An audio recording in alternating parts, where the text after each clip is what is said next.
Ring YGB's Christmas line. Only 448 199.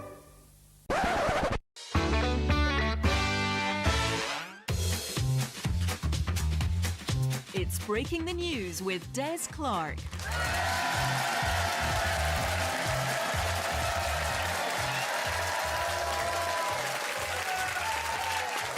I'm Des Clark, and this is Breaking the News, the show that breaks the week's news and asks four opinionated panellists to put it back together again. And this week we are coming to you from the heart of the Glasgow International Comedy Festival.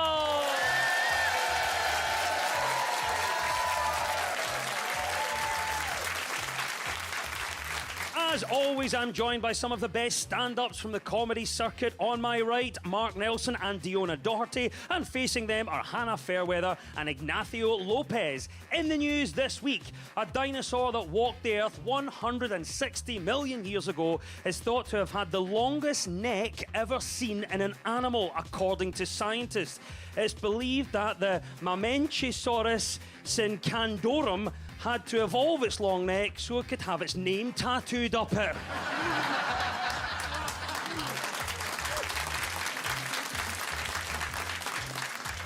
King Charles has granted Prince Edward the title of Duke of Edinburgh. Well done. And he didn't even have to do a sponsored walk or learn to juggle. And a Police Scotland officer and her German Shepherd have been honoured at Crufts after fighting through injury to find a missing woman, leading some to say the challenges at the dog show are just getting a wee bit too intense. Right, you've met the panel. Let's crack on with round one.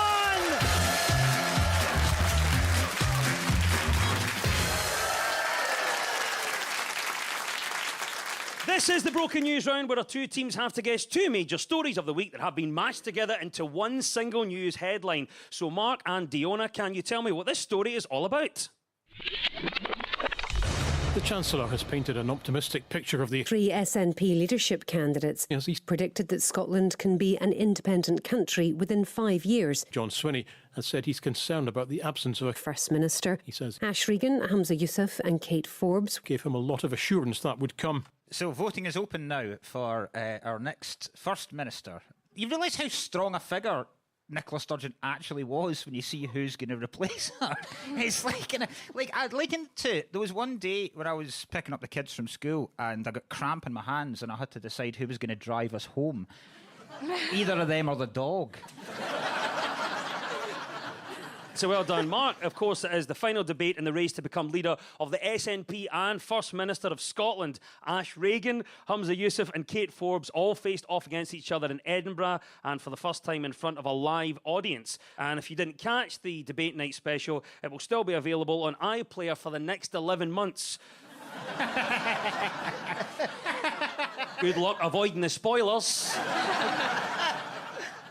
So, Mark, you've given us a run through there. What's your thoughts on all three candidates then? I think, so Kate Forbes, I quite like Kate Forbes. She's a very, very intelligent woman. However, a religious background is counting against her because people think it will cause division in the country, which I think is wrong. When has religion ever caused any division? And Hamza Yousaf as well. And if you remember when Hamza Yousaf injured himself, he broke his elbow, right? Which is fine, but he did it playing badminton. And I can't have any respect for someone who gets a badminton injury. How you're essentially hitting feathers. How do you? Was that the first debate there recently that was in front of a live audience? Yeah, previously it had just been the host and the candidates. Yeah. And you can tell, because I feel like a lot of the men in the audience looked so confused. Like, their wives were like, let's go to debate night, and they heard date night, and I could just smell the Brut aftershave through the iPlayer.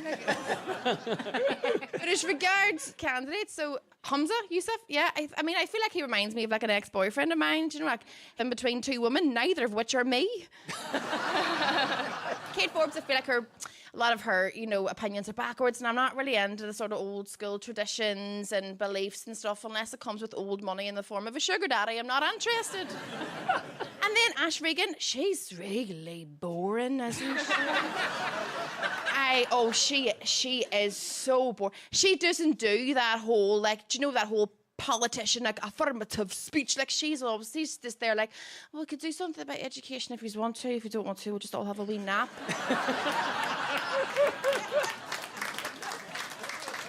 There's the rundown of the three. What about you, Ignacio? I watched the whole thing. I was really interested to see.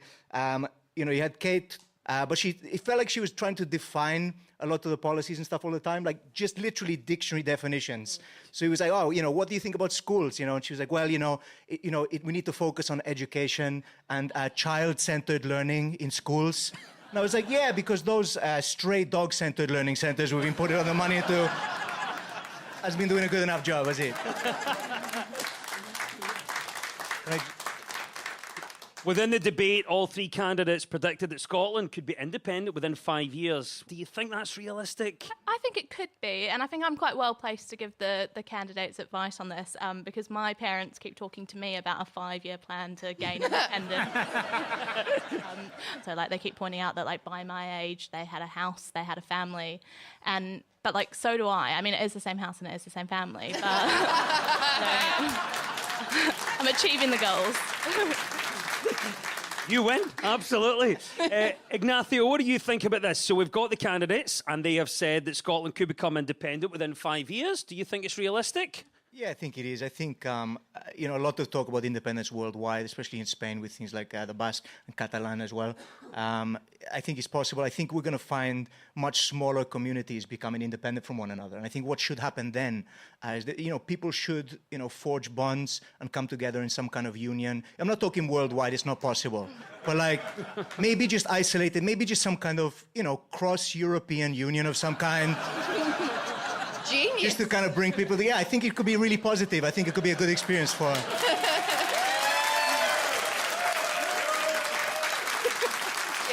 who is this guy? Guy's a genius, isn't he? On to something. Yes, the latest TV debate in the race to become First Minister is the correct answer. Mark and Diona, you get 2 points for that. Well done. Now to you, Hannah and Ignacio. What was the other story we were after? Is it the spring budget? It's the right answer. Well done, yeah. It is the news that Chancellor Jeremy Hunt delivered his budget this week, dubbed the Back to Work budget. He told the Commons that the UK would narrowly avoid a technical recession. Jeremy Hunt also boosted childcare payments as he said he wants to see 1 million women return to work, before adding, no you, Liz. Well, there we go, Hannah. That's the right answer. Did anything from the budget catch your eye? Naturally the funding for the Fringe caught my eye, but the fact that it's going to a permanent headquarters, it does nothing to address the fact that it's an exploitative festival that pushes out the working class. Sorry, I would have made that funny, but I just didn't get any funding, so... For 40 quid, there'd be a joke in there. Yeah. Exactly. It's all right, you're saying it in the right city. Don't you worry about that. Ignacio, what about you? I'm sure you enjoyed the budget this week. Did you pay attention to it? If so, what were your highlights? I mean, The Fringe was a highlight. I think for all comics immediately tuned in on that. And, they're spending 7 million or whatever on that building.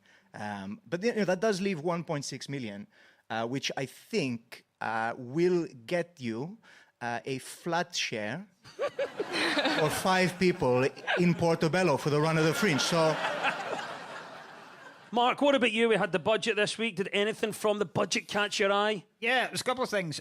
So Jeremy Hunt called it the Back to Work budget because they're trying to get people that are over retirement age back to work. If you're 50 years old, he says, you've still got 20, 25 years that you can do. But it kind of depends on the job. Because there are some jobs that 70-year-olds shouldn't really be doing. Like scaffolder, fireman, lap dancer. They're not...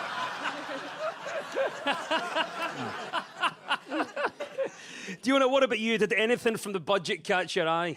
Yeah, well, the free childcare thing is unbelievable and a long time coming. As a mother and with a baby on the way, that's good to know. But the only thing is, it's for 1 and 2 year olds, because it doesn't extend any further than that. Because we all know that as soon as a child hits 3, they no longer need childcare. We've all come home. We've all left a 3-year-old at home all day. Come back, the washing's done, the dinner's made, and the social services are at the door. Well, look, we're talking about the budget. Ignacio, what about you? Let's say that you, Ignacio, are in charge of the public purse. What would be in your budget announcement? can I just say it is a big mistake to put me in charge of the budget. If stereotypes about Spanish people have taught us anything, we are not good with money, at all. It's like asking a British person how to improve the health of someone's liver.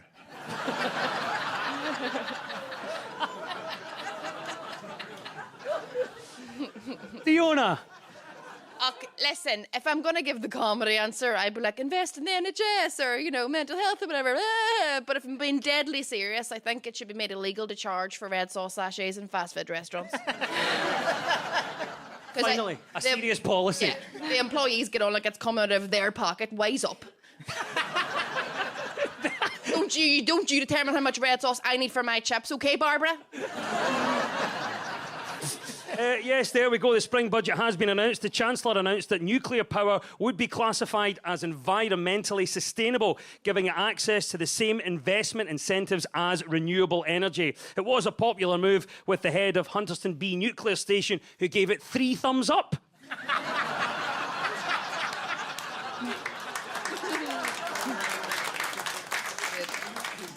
There we go. Well done, Hannah and Ignacio. You get 2 points for that. It was indeed the mashup of the final debate in the race to become First Minister and the spring budget. And at the end of that round, it's all square.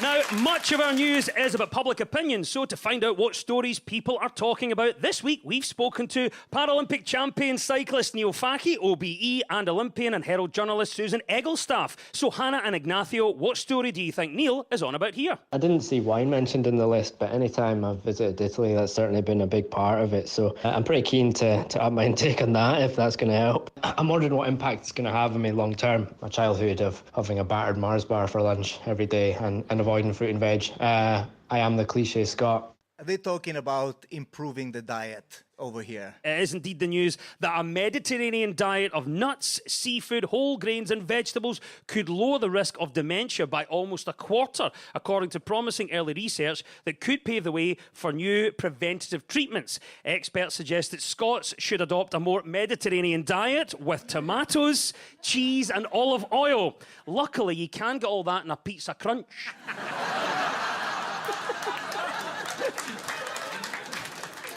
We're ahead of the game in Scotland, right?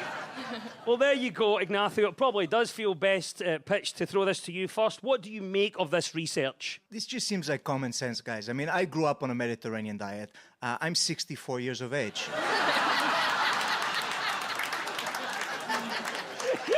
The people at home obviously can't see me, but I am super hot. Okay, I just want to point that out.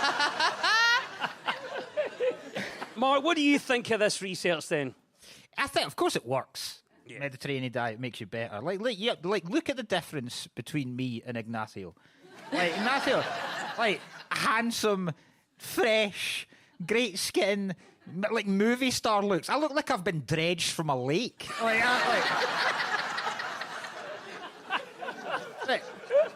Hannah, what about you? Let's be honest. How Mediterranean is your diet? Well, actually, I do eat a lot of fruit and vegetable and whole grains and all that, but I didn't realise that constituted a Mediterranean diet. I just knew it wasn't Scottish. I think if your diet's not Scottish, you're already probably doing well. So, Mark, what about you? How Mediterranean is your diet? Well, I used to drink a lot of lilt.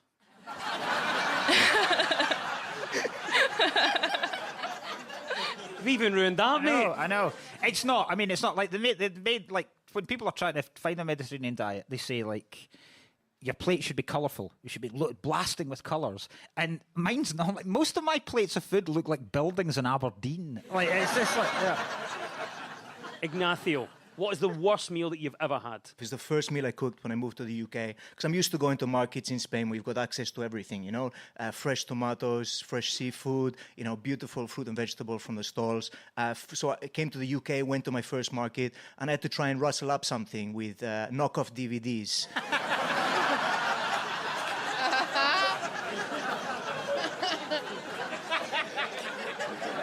And some homemade candles, so I don't know what I was expected to knock up with that.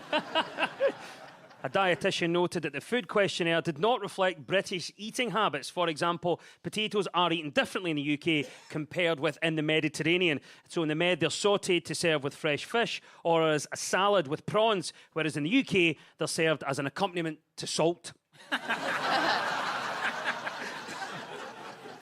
There we go. The benefits of a Mediterranean diet is the right answer. Hannah and Ignacio, you get 2 points for that. Now to you, Mark and Diona. What do you think Susan is talking about here? I'm not at all surprised to hear the sales of these are skyrocketing.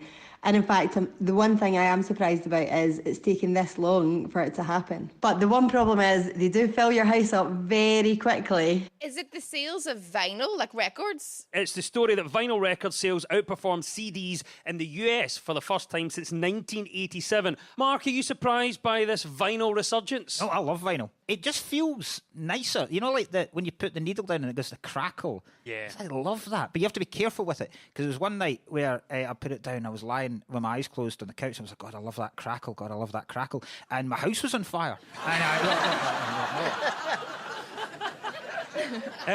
What do you think, Ignacio? Are you surprised by the vinyl resurgence? No, people love nostalgia. Even people who didn't live through things originally, they love it now. If you look at our entertainment, things like Stranger Things, throwing back to America in the 80s, or the news, throwing back to the Cold War. We love a bit of retro, don't we? Yeah, love a bit of retro. With you in that. Hannah, are you surprised by the vinyl resurgence? Oh, no, I'm not surprised at all. I've dated a lot of incredibly pretentious men. No offence, Mark. But the very worst men I've ever met either own a record player or a typewriter. Well, that is the last letter I hand deliver to you. The stats say that vinyl sales are back. Vinyl sales topped worldwide in 1978. So what else from the 1970s would you bring back? I would bring back the pre-internet era because it has ruined us. Like, I have 3 stepsons. I have a daughter. I have a baby on the way. And every argument in my house ends with, "Is that right, Di? Alexa?" And you can't pull the wool over their eyes anymore these days. Like when I was growing up, this is true, my dad convinced me that he wrote all of the songs on the radio. And he'd be like, "Uptown Girl, that's one of mine." And then I would go into school and be like, "That's one of my dad's. My dad writes for a boys' home." And they'd be like, "Why do you not even own a car then?" And I'd be like, "Shut up, we're being humble." And you just can't do that these days. Like, all my kids know that I didn't write Uptown Girl, that I can't send them off to a factory if they're bad, and they know when I slag them off every week on my podcast. Direct sunlight can cause irreparable damage to vinyl, making Scotland one of the safest places to store your record collection. Vinyl overtaking CDs is the right answer. 2 points goes to Mark and Diona.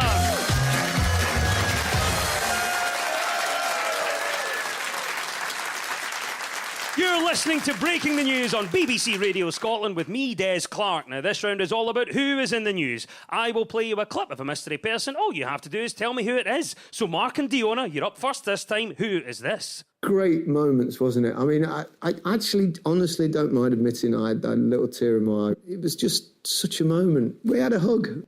It's Gary Lineker. Yes, it is Gary Lineker, who will return to present Match of the Day after he was taken off air amid an impartiality row following his criticism of the UK government's new asylum policy. BBC Director General Tim Davie said an independent review of BBC social media guidelines would be carried out and denied that the BBC had backed down. BBC employees are expected to remain impartial on political matters and must follow strict social media guidelines, but there is significant debate about how they should apply to staff outside of news. Now, prior to Gary Lineker being reinstated, there was an attempt by Boris Johnson to resolve the situation. Yes, he said they could achieve true balance at the BBC if Gary also loaned him £800,000. So there we go. Obviously, it's been a tricky old week for Gary Lineker, Match of the Day in the BBC. Diona, what have you made of the whole debate? I don't know. I just think Match of the Day owes Gary Lineker big time for making football mainstream because I don't think many people heard of it beforehand. He's really put it in the spotlight, hasn't he? He's done a lot for football this week. Ignacio, what have you made of the whole debate then? I think he's a great presenter. I don't think he should lose his job over here, but I think he's very lazy, Gary Lineker, to make, no, seriously, for starters, he's making comparisons to 1930s Germany, right? I think we just got to make it a bit more varied in the descriptions and comparisons to stuff. Like, nobody ever says, like, oh, it's like Franco's Spain, or it's like, oh, it's like Mussolini's Italy, or, oh, it's like Paolo Di Canio's Sunderland, all right? Nobody ever says that kind of stuff. He's not the brightest guy either. Like, I think he's a great, very talented footballer, a great presenter, but, to make comparisons to say that the language used was like 1930s Germany, I'm pretty sure the language used in 1930s Germany was German. You make a very good point, Ignacio. I get this all the time if I ever comment about politics online. People going, yeah, as a comedian, you shouldn't be commenting on politics. I'll tell you what comedy is. Yeah, too true. I love having opinions. I agree with that, yeah. I've yelled at Andy Murray about how we should play tennis.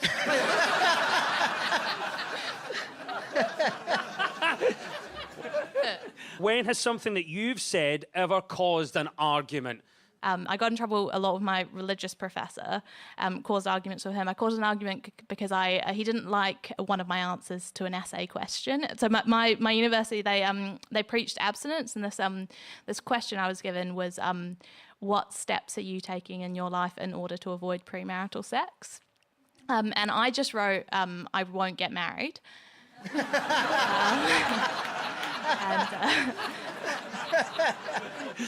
Following Gary Lineker's reinstatement, ex-Cabinet Minister Jacob Rees-Mogg warned that the licence fee has passed its sell-by date.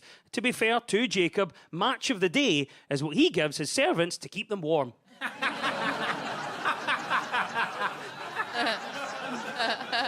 Yeah, there we go. 2 points to Mark and Diona. That was, of course, Gary Lineker. Right to you, Hannah and Ignacio. It's your turn. Who is this, and why are they in the news? This is proof that dreams dream big and dreams do come true. And ladies, don't let anybody tell you you are ever past your prime. The Oscar winner, Michelle Yeoh. Michelle Yeoh is the right answer. Well done. Michelle Yeoh, who became the first Asian woman to win Best Actress at the Oscars for her performance in dazzling multiverse adventure film Everything Everywhere All at Once. And is also the answer Alexa gives you if you ask her in the UK who is on strike and when.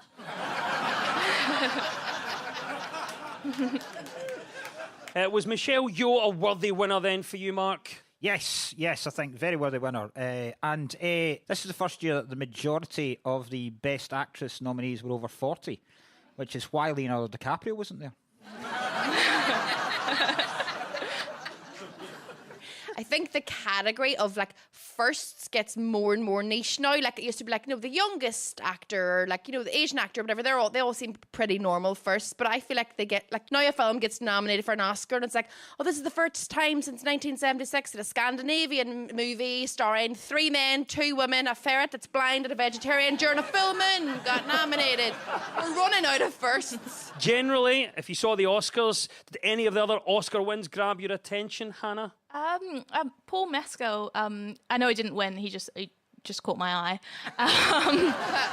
I know that his last relationship ended because someone made a public declaration of interest, so I'm just shooting my shot. That's all this is. See what happens. Call me Paul. Yeah. I noticed that the British animation won the Oscar for Best Short Animation, which was The Boy, the Mole, the Fox and the Horse, which I was very disappointed seeing it because I thought it was a sequel to Tinker Tailor Soldier Spy. Bit of a letdown, really, wasn't it? Well, there you go. Obviously, we've had the Oscars over the past week, but who do you think deserves an Oscar and why? I think the advisor that said to Liz Truss, "I go for it."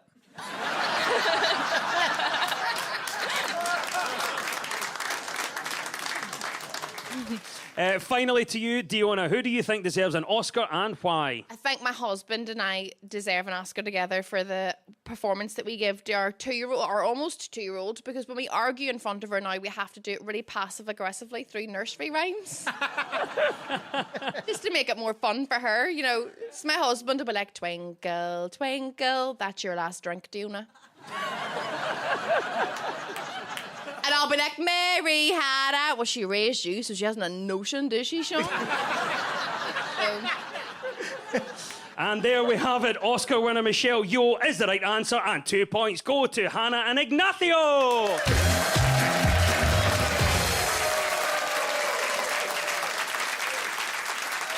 And it's time now for our final quickfire round, which is all about deciphering the numbers in the news. I will read out a headline. All the teams have to do is fill in the blanks. So get ready, teams. When we run out of time, you'll hear this. I'm in the middle of a broadcast. A sinister-sounding Phil Goodlad there. Fingers on buzzers, teams. And here we go with the first question. On average, parents lose 550 what? Hannah. Years off their life when I leave a single glass outside the dishwasher. An amazingly specific answer. On average, parents lose 550 what? Diona. Chances per day to run away. On average, parents lose 550 what? Mark. Opportunities to do a poo in private. A beautiful answer. That's great. Let's keep it going. On average, parents lose 550 what?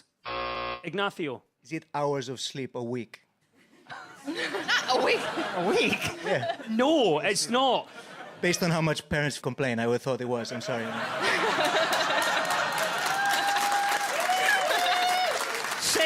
Says the man who has to take a wee nap in the afternoon.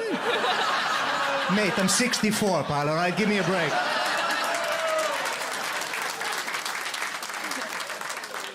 Well, there we go. Ignacio just insulting all the parents, and I regret to inform those parents that I'm going to give Ignacio a point for that because the answer is actually that on average, parents lose 550 hours of sleep during their child's first 6 months. I'm in the middle of a broadcast. Oh, there we go. That's the klaxon Phil has good-ladded, meaning it's all over. And at the end of the quiz, our winners this week are Hannah Fairweather and Ignacio Lopez!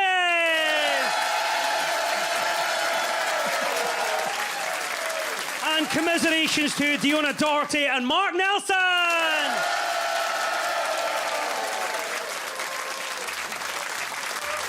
And we'll leave you with the breaking news. Breaking news, just in. British scientists are tracking an iceberg the size of London. The scientists are in awe, calling it the largest quantity of ice they've seen since the time they ordered a rum and coke and Weatherspoons.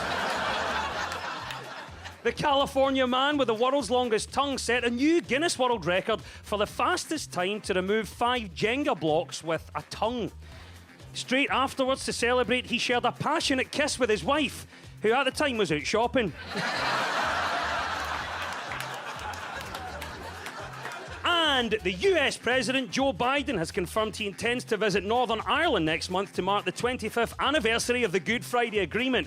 Biden was confused to hear someone say DUP, to which he replied, aye, about 5 times during the night. The news is broken. I've been Des Clark. Goodbye!